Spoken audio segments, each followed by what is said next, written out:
الحمد لله رب العالمين والصلاة والسلام على سيدنا مصطفى محمد صلى الله عليه وسلم.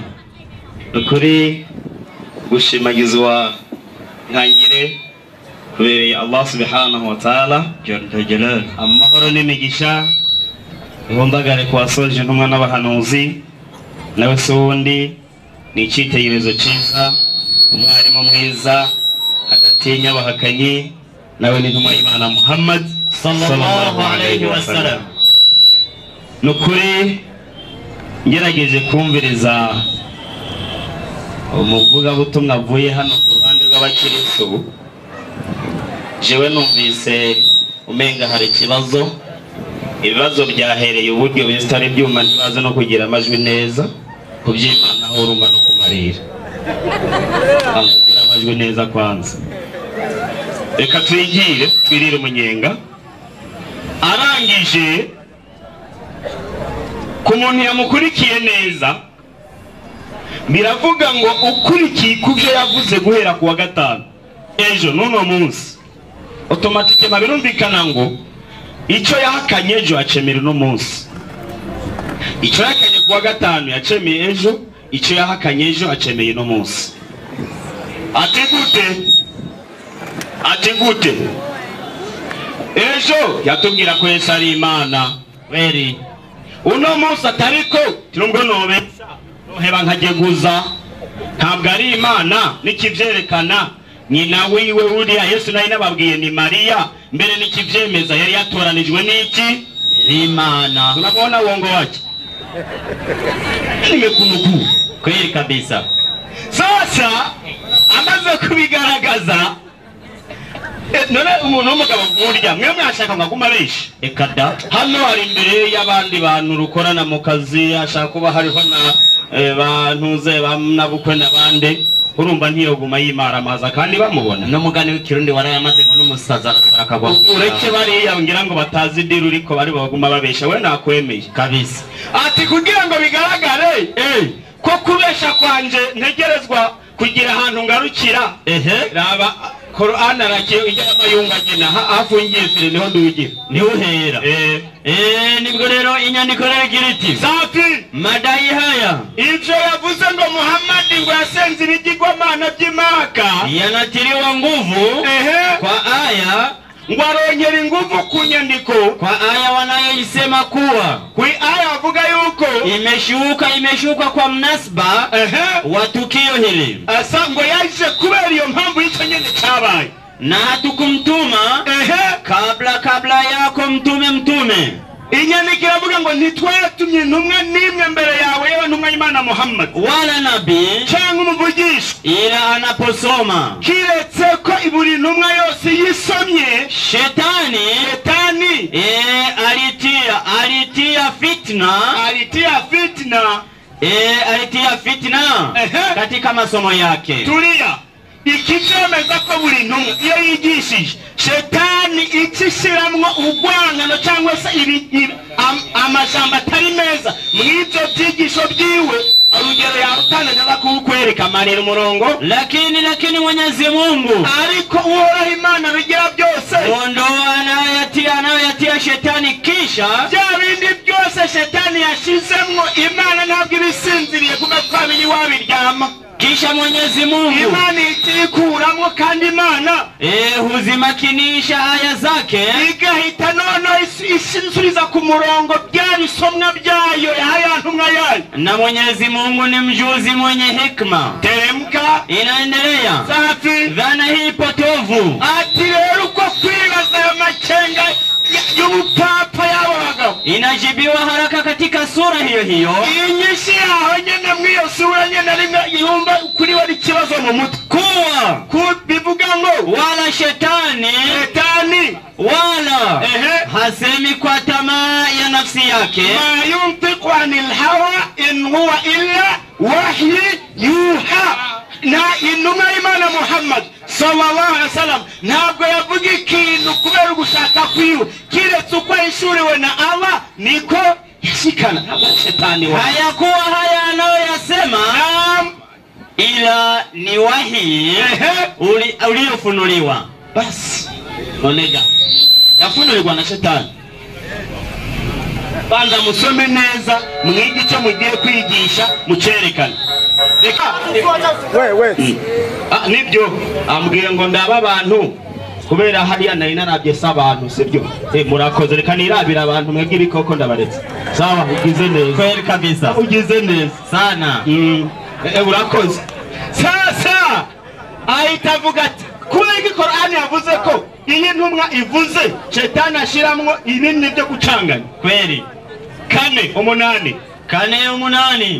Matayo Yesu yari karigisha amaze kuba ari karigisha yadiri ya shetani akavuga ati nta kindi ngora reka maze guha umunyenga we Yesu maze nkukure mu bantu reka kubigisha mbanze nguhe wasi bigenda gute kandi iyo nyandiko niwe yayitanze wewe nyene wayitanze inasema umurwanizi yongera kumujana ku musozi uhagaze cyane umurwanizi ari we Satani ajana ku musozi uhagaze cyane ajana nde Yesu ni Muhammad ekada uwo yahawe umunyenga ninde Yesu awuhabwa nande na Satani kumbe ni hatari bari bagiye gukora iki bari bagiye obyo ni hatari kabisa soma inaendelea amwereka ubwami bwose bwo mwisi n'ubwiza bwabo Satani yahindutse kuba umuhubiri umuvuga butumwa yigisha Yesu atangira kwigisha Yesu amwereka igisagara n'ibintu byiza nimba Yesu yari mu nyipumbazo yaramugedoye atangiye kumwigisha umuci Yesu yari umunyacaro shetani amweretse umuci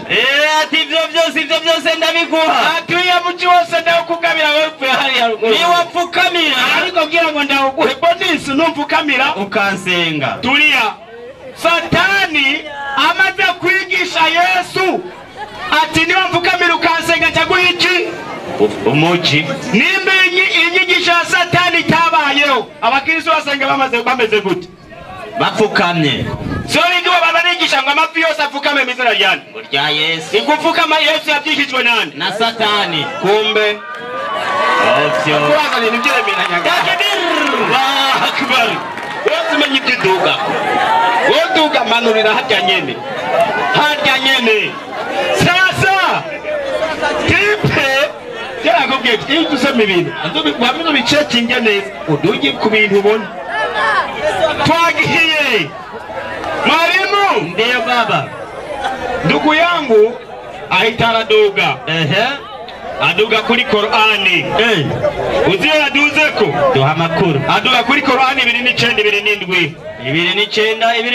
yerekana ko Yakobo yatoranijwe kuri iki intumwa uwo Yakobo yari umukristo cyangwa yari umusiramu kabisa Qur'ani 232 niba yari umukristo kabenda mwembe kwanza ujya Yakobo yari umuki inasema amuvuza zango birahetse Bismillahirrahmanirrahim safi inasema mwalimu naam maze Ibrahimu naam aragabana biwe ubwislamu maze Aburahamu aragabana biwe ubwislamu batubwiye ngo Yakobo ari muryango wande wa Ibrahimu ababo umuryango wa Aburahamu barazwi iki ubwislamu tubwire baragubukire turabandanya safi Yakobo nawe aburagabi uko nyene aragabana biwubuki ubwislamu takbir Allahu akbar niga bandanya hoje bana banje ati rero bana banje kubamba hayi ubwislamu mu byukuri Allah naam yarabahitiye mu idini safi nimuzopfe mutari abaki abaisilamu takbir Allahu akbar uhezajigwe kuzaniyo ego kabisa wakoze wewe uzana n'izindi tipa itaraza yarupfukuye ngo Muhammadi ngo yasomye Qur'ani ngo amaze gusoma Qur'ani ngo amajina aramwumviza wewe nagusebinze ngo ahitaramwumviza ngavuga ngo kuvyukuri twumvise Qur'ani we igitangaza sasa ndabaza ikosa Muhammad yakoze reka dari hige niba ari kosa basi Petero wa mbere 3:19 Petero wa mbere 3:19 ya nawe ucufuta inyandiko rero iragira iti kubasoma n'abandika agira bati nibwo yagiyemo na Yesu tureke Muhammad nibwo Yesu yagiye mwibohero abariri imwembo mbi ziri mwibohero abwira imwembo daimoni ziri mwibohero ijambo ry'Imana. Yama Satani ngo yigisha ijambo ry'Imana. Onega Muhammad mu muhiga kugwa ngo nyabaki. Ngira ni deni abafitiye. Niba ari deni vuga bari hiri. Vuga turi hiri. Uwo Muhammad yagiye kwigisha ayo madayimu.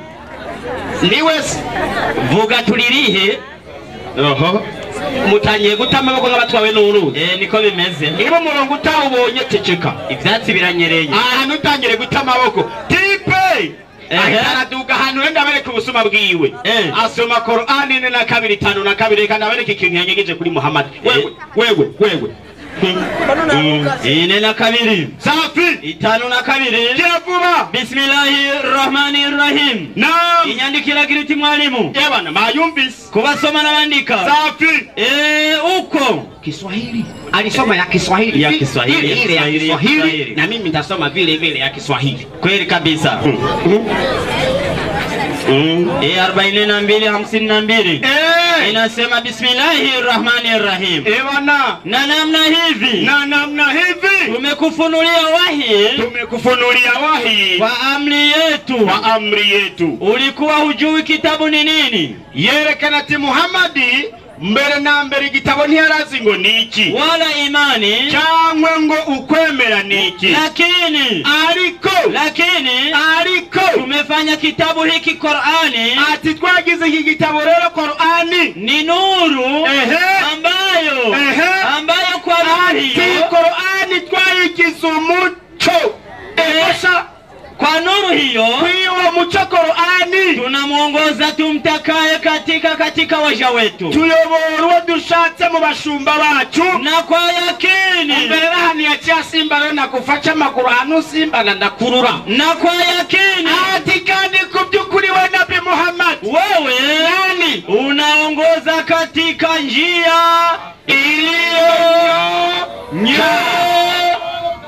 Kuki wase kwasomaho Kwereke wase kwasoma abaze nguri ikorosi no kwibinyandiko ahantu turagucunga ibyo bavuze ngo basenga umuco Qur'ani n'umuco muyisenge, basenga Qur'ani ni muyisenge. Aya ngo musenge Qur'ani ntiwabibonye senga we nakubwiye byihura umujambo senga ubu tosabwa ngo usenga Yesu umuco muri gusenga Qur'ani ubu no gusenga Qur'ani ndiko so wayitangiye ibyo bavuga nta munzani babi Qur'ani none ni Imana none wavugira iki umuco ngo wabivuga ubona byagucange cyo ubona uno munsi n'umurongo ni witanguye abo babita abanyamuco wewe ko Allah ari umuco nuko Qur'ani ari umuco ni wagiye ubyitangira wewe nyene hagiye tugira kwiyo nyene yego kabisa tipe ahita duga neza ngo kugira ngo tumenye intumwa tuyimenyera kubyikora tutawatazama kwa matendo yao. Achaja muri Bibiliya inzira nta Giswahili buryo ndusha witonde. Ahita soma Matayo 7:15.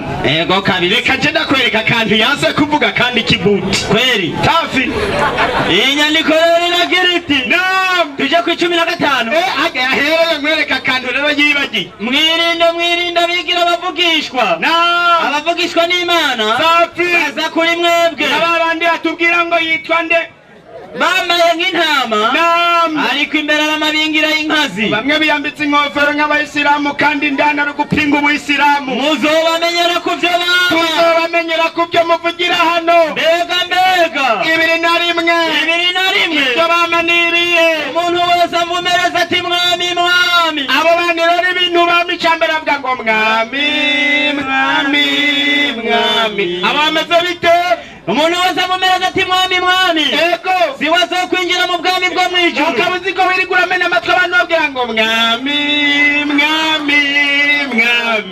kwinjira mwijuru ngo taruko ridadata mwijuru agomba iretse ukoze iby'Imana yo mwijuru ishaka. Benshi bazongera kuri wa munsi ngo mwami ibishengero no munsi byino biraririmba ngo mwami Yesu nitwavugishwa n'Imana mu izina ryawe safi twasenda abadayimoni mu izina ryawe uno munsi biro barakomendura ngo toka kwa jina la Yesu nitwakora ibitangaza byinshi mu izina ryawe ibitangaza birakoreka mu izina rya Yesu niho nzobajinjibura Yesu abakomora babwira ati naho nigeze mbamenya wewe yaba mugenza wa equipe yanyu yose Yesu nta numwe azimwo mviraho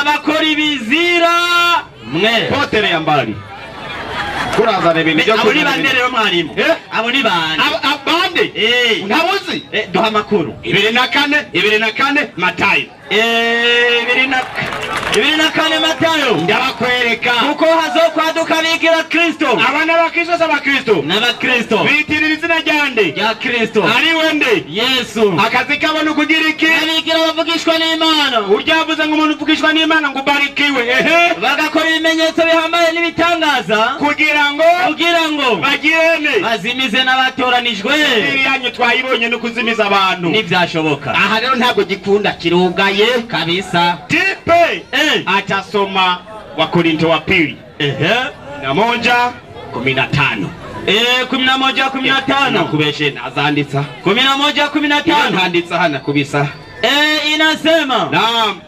15 nuko safi zikigoye ko abakozi biwe nabo bigira nk'abakozi bukugororoka iherezo ryabo rizohanwa n'ibikorwa byabo we yashatse kwerekana yuko hariho abakozi ba Satani bashaka kwigira nk'abakozi b'iki b'Imana uraza baribo 17 aho nyene 10 aho yagiye ni huja harabandanya aho nyene 17 nto basimba ivyo mvuga simbivuga nk'ijambo ry'umwami wacu ari amakuru rero waduhaye umbanye no kuyavuga ntayavuga nk'iby'umwami uri amwami we wamubwira abantu ariko ndabivuga nk'ufashwe n'ubupfu ibintu bye bizimu abapfu ku ruhande nizigiye yuko mfise inyanduruko yo kwirata turiya aho twavuyeyo kabisa dukeneye ibintu by'abantu bazima iby'abapfu ku ruhande abapfuye nibagira abapfuye kandi mbabarire ntwongere kwere dukeneye iby'abazima kabisa pacadugira rero kuri Korani indwi 144 ntibigure isoma atavuga ngo Imana yatoranije nde Mose kuba intumwa atavuga ati none dufatiye kwino nyandiko ni hehe Imana yatoranije nde Muhammad sallallahu alaihi wasallam rero uko Mose yatoranijwe niko n'intumwa y'Imana yatoranijwe 7:3 15 Qur'an 7:3 nimba uri kurateka imitwe rero ngaho 7:3 igitabo cyeranda Qur'ani gira vuba inyandikira gira iti kubasoma nabandika Bismillahirrahmanirrahim safi hakika sisi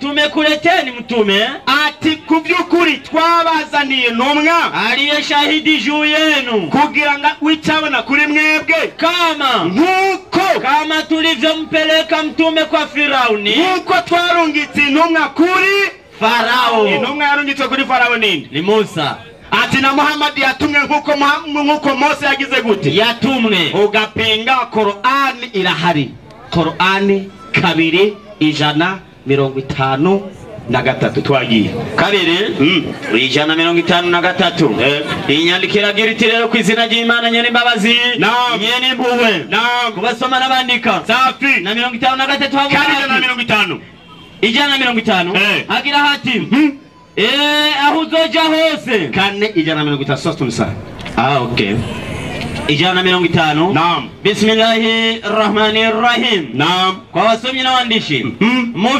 vyukuri naam abahakana Allah n'intumwa ziwe kandi bagashaka gutandukanya Allah n'intumwa ziwe n'izo ntumwa ziwe izi turazemera izi ntituzemera ngo yatumwe uku ubu nawe yatumwe gutya bavuga bati twemera zimwe ngo twemera Mose tugahakana izindi akana Muhammad bakanashaka kwihitiramwo inzira bagashaka abanyene kwihitiramwo inzira ari hagati yo kwemera no guhakana abo nibo bahakanye bukuri aba rero mumenye ngo nibo bahakanye bukuri kandi twarabateguriye abahakanye ibihano bimaramaza waisamtakibiri Allahu akbar aha rero nta kujana ku ruhande ukaza ugapinga ibiri nyuma birahari turakurindiriye ngo akari nyuma karahinda ngo pingereye yarupfukuye narurabemo takbir Allahu akbar nikorera ivyigwa bigenda reka mu mwanya tudatebeje tugiye kandi mu yindi minota 20 ku mpande zose reka nsubize mwenyekiti ngaha ku ruhande rw'abakristo kugira ngo nawe ahamagara umwarimu wiwe mu minota isigaye yabo 20 turabe ukuntu baza kurementanya kuko akataraza kari hehe. Reka rero turabe irementanya ngaho ukuntu riza kugenda. Wakristo haleluya.